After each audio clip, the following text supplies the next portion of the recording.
Donc ici, j'ai pris l'exemple d'une chasse au trésor dans lequel il y aurait au total 4 énigmes à résoudre.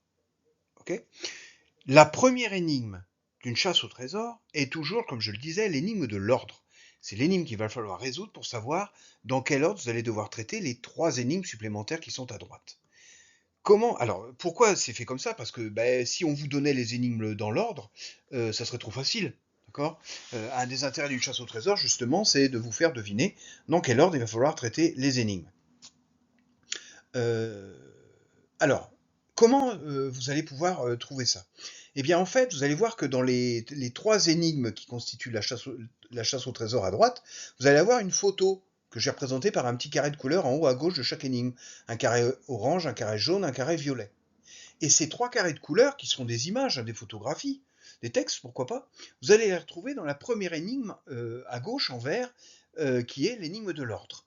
Et donc, votre objectif, c'est de prendre ces 3 photos, de trouver un critère de classement, de les classer, et une fois que vous avez réussi à les classer, vous savez dans quel ordre vous devez traiter les énigmes. C'est pas tout à fait clair? Je vous ai préparé un exemple à la page suivante. Dans cet exemple, j'ai imaginé que le thème de la chasse au trésor serait l'athlétisme.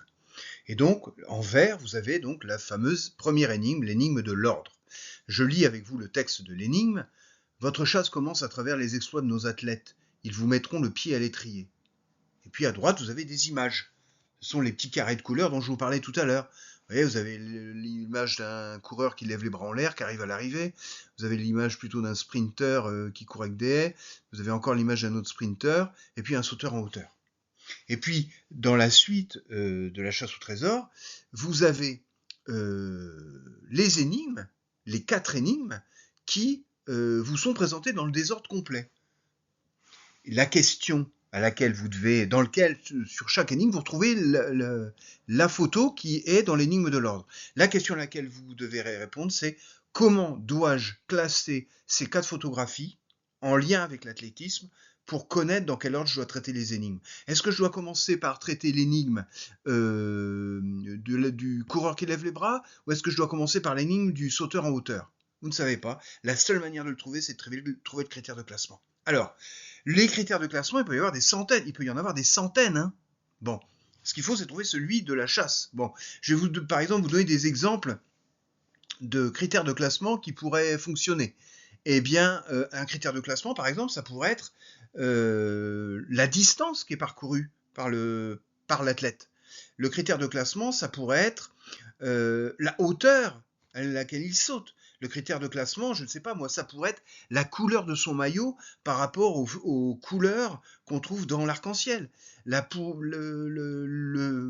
etc., etc. D'accord? Mais les critères de classement que je viens d'inventer avec vous ne sont pas le critère de classement de cette chasse au trésor. Et vous devez le découvrir. Donc je vous laisse réfléchir comme toujours. Si vous ne trouvez pas, vous m'envoyez un petit mail. Si vous pensez avoir trouvé le critère de classement, vous m'envoyez également un petit mail et puis je vous le confirmerai. Voilà. Je vous souhaite une bonne journée. À très très bientôt pour l'ouverture de la chasse au trésor.